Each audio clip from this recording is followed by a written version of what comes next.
स्वागत है आपका देव कथाएं की अद्भुत दुनिया में, जहां आपको मिलेंगी सनातन धर्म की कहानियां, भक्ति से भरे भजन, एचडी वॉलपेपर और एआई आर्ट के माध्यम से जीवंत होते देवी देवताओं के चित्र।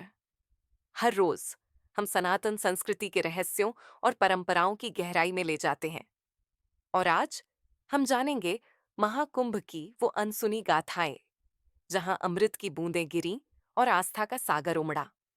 जय श्री राम। आइए शुरुआत करते हैं। कुंभ मेला भारत की धरती पर आस्था और अध्यात्म का सबसे बड़ा उत्सव है। यह मेला केवल एक धार्मिक आयोजन नहीं, बल्कि सभ्यता, संस्कृति और पौराणिक कथाओं का अद्भुत संगम है। आइए इस अमृत मंथन की कहानी, पवित्र नदियों का महत्व और लाखों भक्तों के विश्वास की गाथा को विस्तार से जानें। कुंभ मेला की शुरुआत समुद्र मंथन की पौराणिक कथा से होती है। कहानी के अनुसार देवताओं और दानवों ने अमृतत्व का रस प्राप्त करने के लिए समुद्र मंथन किया। जब अमृत कलश निकला तो उसे पाने के लिए 12 दिव्य दिनों, जो पृथ्वी के 12 वर्षों के बराबर हैं, तक देवताओं और दानवों में घमासान युद्ध हुआ। इस संघर्ष के दौरान अमृत की कुछ बूंदें धरती पर 4 स्थानों पर गिरीं: प्रयागराज, हरिद्वार, उज्जैन और नासिक।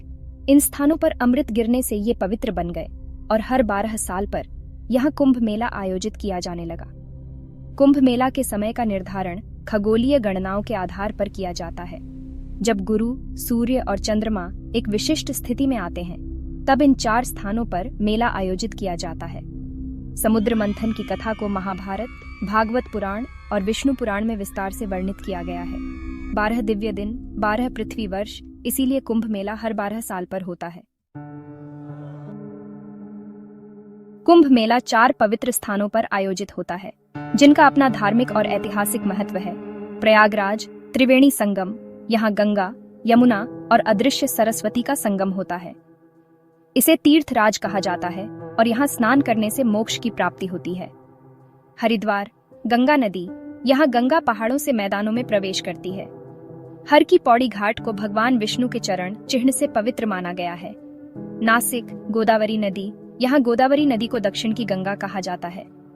यह स्थान भगवान राम के वनवास के दौरान पंचवटी के लिए प्रसिद्ध है।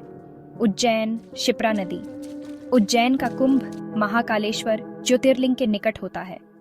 यहाँ शिप्रा नदी के तट पर भगवान शिव की भक्ति का अनोखा दृश्य देखने को मिलता है। प्रयागराज को सबसे पवित्र स्थल माना जाता है और यहाँ माघ मेले के दौरान भी बड़ी संख्या में श्रद्धालु आते हैं। उज्जैन का कुंभ सिंहस्थ कुंभ कहलाता है, क्योंकि यह सिंह राशि में ग्रहों के योग पर होता है। कुंभ मेला न केवल धार्मिक आयोजन है, बल्कि इसका ऐतिहासिक महत्व भी अद्वितीय है।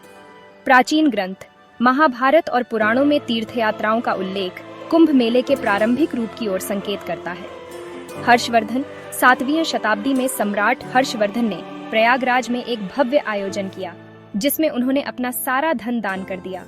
ब्रिटिश काल 19वीं शताब्दी में ब्रिटिश अधिकारियों ने कुंभ मेले का दस्तावेजीकरण किया और इसे विश्व का सबसे बड़ा जनसमूह बताया। तथ्य: प्रयागराज के कुंभ को भारतीय तीर्थ परंपरा का केंद्र माना जाता है। ब्रिटिश अधिकारियों ने कुंभ मेले को दुनिया का सबसे बड़ा शो कहा। कुंभ मेला न केवल आस्था का केंद्र है, बल्कि यह अनोखे और गहरे आध्यात्मिक रीति रिवाजों का संगम भी है।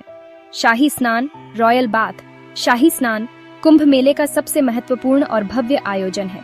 महत्व: यह स्नान अमृत कलश की पौराणिक कथा से जुड़ा है।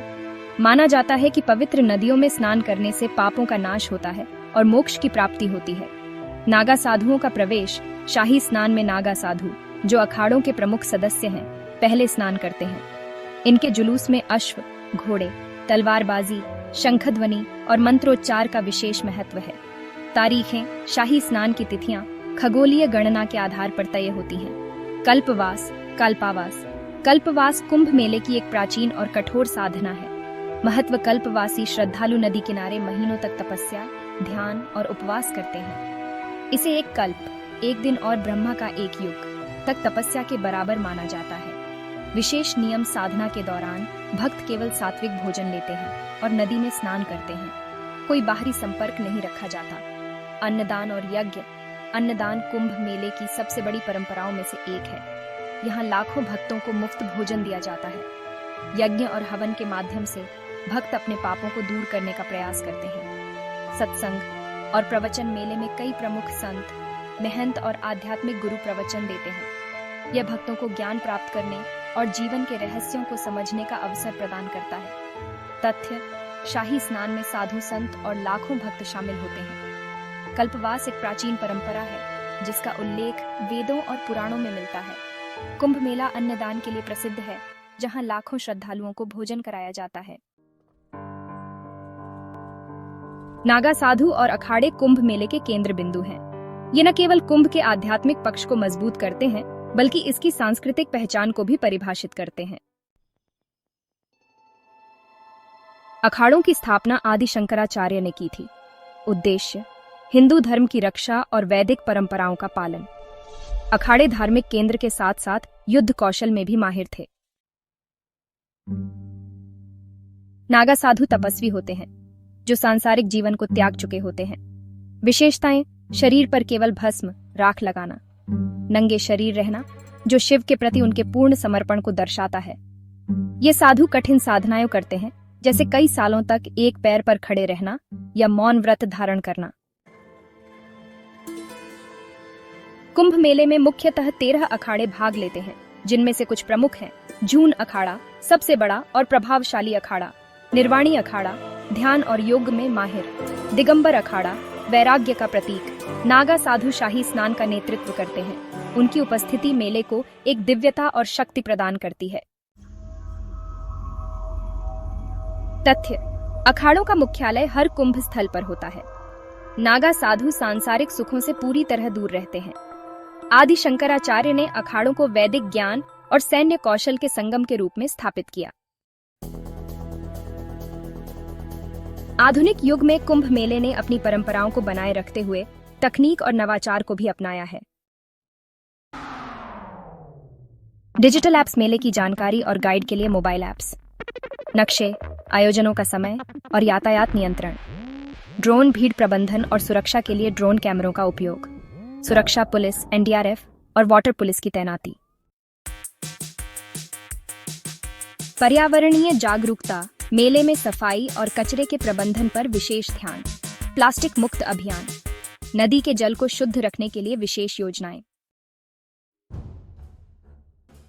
वैश्विक मान्यता: 2017 में यूनेस्को ने कुंभ मेले को intangible cultural heritage on off humanity का दर्जा दिया। मेले में भाग लेने के लिए न केवल भारतीय बल्कि विदेशी श्रद्धालु भी आते हैं। रिकॉर्ड और आंकड़े: 2019 प्रयागराज कुंभ में 20 करोड़ से अधिक लोग शामिल हुए। गिनीज वर्ल्ड रिकॉर्ड में इसे दुनिया का सबसे बड़ा शांतिपूर्ण जनसमूह माना गया। तथ्य: 2019 कुंभ मेला में पहली बार आर्टिफिशियल इंटेलिजेंस का उपयोग किया गया। पर्यावरण संरक्षण के लिए हर मेले में विशेष टीमें बनाई जाती हैं। कुंभ मेले का बजट भारत सरकार और राज्य सरकार दोनों मिलकर बनाती हैं। कुंभ मेला केवल एक धार्मिक आयोजन नहीं, बल्कि भारत की संस्कृति, परंपरा और आस्था का प्रतीक है। ये मेला हमें सिखाता है कि कैसे आस्था और ज्ञान मानवता को जोड़ सकते हैं। आइए इस परंपरा को जीवित रखें और आने वाली पीढ़ियों को इसकी शिक्षा दें। जय गंगा, जय कुंभ।